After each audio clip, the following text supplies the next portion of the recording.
Nindot na lang gyud lang tawon sa lunhaw ng mga kakahuyan. Sa malakristal na katubigan, ug paminaw ang mga huni sa kalanggaman, ang huyuhoy sa hangin. Og kini tungod sa opisina sa atong lokal na kagamahan na mao ang nag-amping sa atong kinaiyahan ug kalikupan, ang City Environment and Natural Resources.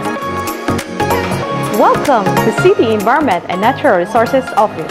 Ang ENRO ang opisina sa LGU nga may mosiguro nga balanse ang paggamit sa kinaiyahan o sa pag-implementar sa mga balaod nga nagmando nga protektahan ang kalikupan batok sa polusyon sa yuta, hangin, tubig o dagat.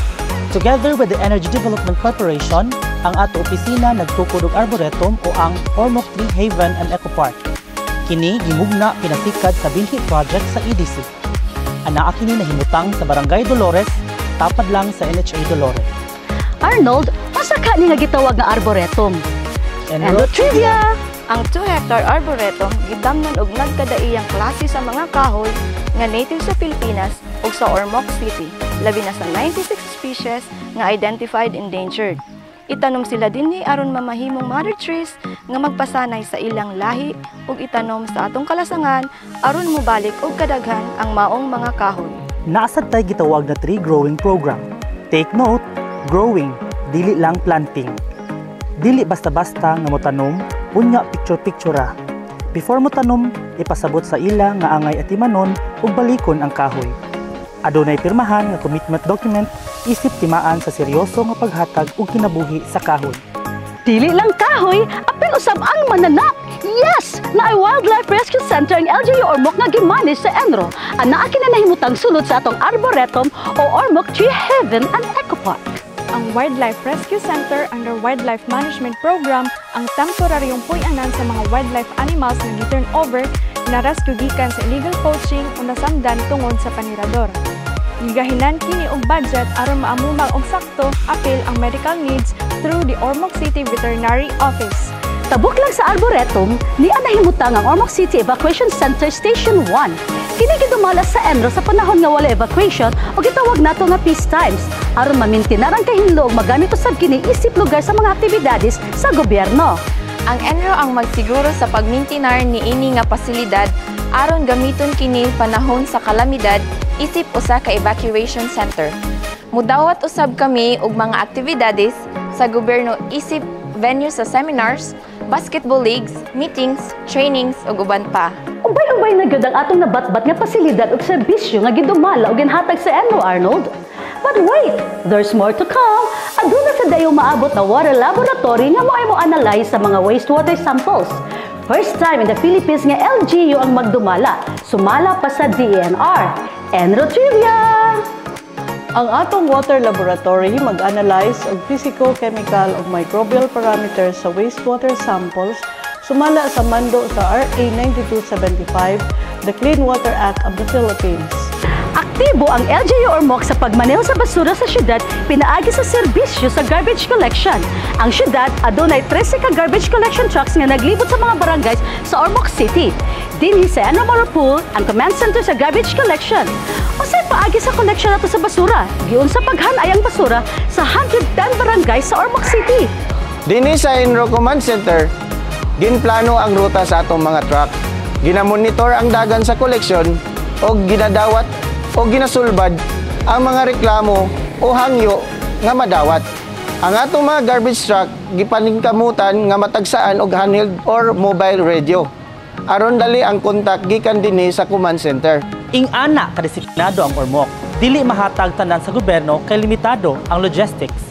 Pero dili labad kay adunay voluntaryo ang counterpart ng Ormocanon. Mao kini ang pag-manage sa ilang basura sa mga adlaw nga wala schedules ug pick-up ug paningkamot nga mogamay ang ilang waste generation sa basura. Labi na sukad ni gawas ang single-use plastics ordinance sa syudad. Kahibaw ba mo nga usa ang Ormoc City sa mga unang syudad sa Pilipinas nga nagpatuman og single-use plastic regulation? Dinhi sa atong syudad, bawal mo gamit og single-use plastics sama sa sandubag, plastic straws og stirrers, styro cups and packs, plastic cups, plastic utensils o uban pa. Tapon, tapon, tapon nyo, basura nyo, itapon nyo, itapon nyo, basura nyo, itapon nyo. Welcome to the Ormoc City Eco Waste Center. This 32-hectare Eco Waste Center is located sa Barangay Green Valley, Ormoc City. Sa pagkakaroon, we are using the 1.8 hectare of the Eco Waste Center to serve as the garbage and landfilling station, or what is called Cell 1. Tungod kay segregated ang collection, dali ra ang pagmanage sa mga basura dinhi. Dili wasted ang atong effort sa segregation gikan sa panimalay, kay faithfully adhered ang waste segregation dinhi sa Ormoc City. Did you know, usa ang atong landfill sa pinakadako and well-maintained landfill sa atong rehiyon? Tungod kini sa sakto nga management ug equipment sama sa excavator, wheel loader ug sanitary landfill compactor, the only one of its kind sa Region 8. Gawas sa atong garbage trucks, pwede usab nga mulabay ang mga third-party haulers sa landfill apan kinahanglan nila mobayad og tipping fee. We are also investing for the establishment of treatment facility. Ang atong landfill cell puproduce na og duga sa basura. But no need to panic. Well treated ni kay naatay treatment facility sa Licey ug duga ug wastewater nga naa mismo sa sulod sa atong Eco Waste Center. Enro, trivia! Ormoc City is the only city in the region to have an operational septage treatment facility. Gamit ang semi-mechanized technology, dinhi iproseso ang mga makolekta nga septic waste. Gawas sa mga opisina sa gobyerno, laki pod sa atong serbisyo ang pagkolekta sa kabalayan ug mga negosyo. Mudawat usab kita og septic waste gikan sa third-party siphoners apan kinahanglan nila mobayad og tipping fee. Aduna usab kita giandam nga pasilidad para sa pag-store, treat o dispose sa mga medical waste na usab na butang sulod sa atong Eco Waste Center. Enro, trivia! Due to the COVID-19 pandemic, nahimo ang healthcare waste facility. Gamit ang microwave technology, kini nga pasilidad ang moproseso ug molimpyo sa mga delikado nga basura gikan sa mga ospital ug uban pang medical facilities para dili kini makaperwisyo sa katawhan ug kinaiyahan. Apil usab ang hazardous waste sa City Hall Office sa gimani sa Enro gamit ang pasilidad nato nga nasa motor pool sa City Hall. Dinhi sa atong hazardous waste facility, temporaryo nga tipigon ang mga makadaot nga klase sa basura, sama sa used motor oil, pundi nga bombilya, batteries ug uban pa nga gi-generate sa mga opisina sa gobyerno.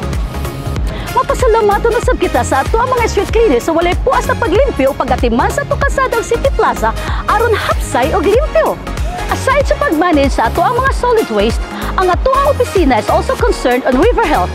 Presently, we are working to rehabilitate the Panilahan River in coordination with the concerned stakeholders from Ormoc City and Alberta Leyte to bring it back to its grandeur after being used for sand and gravel. Ang Panilahan River nasakop og duha ka political jurisdictions, ang Ormoc City ug Alberta Leyte.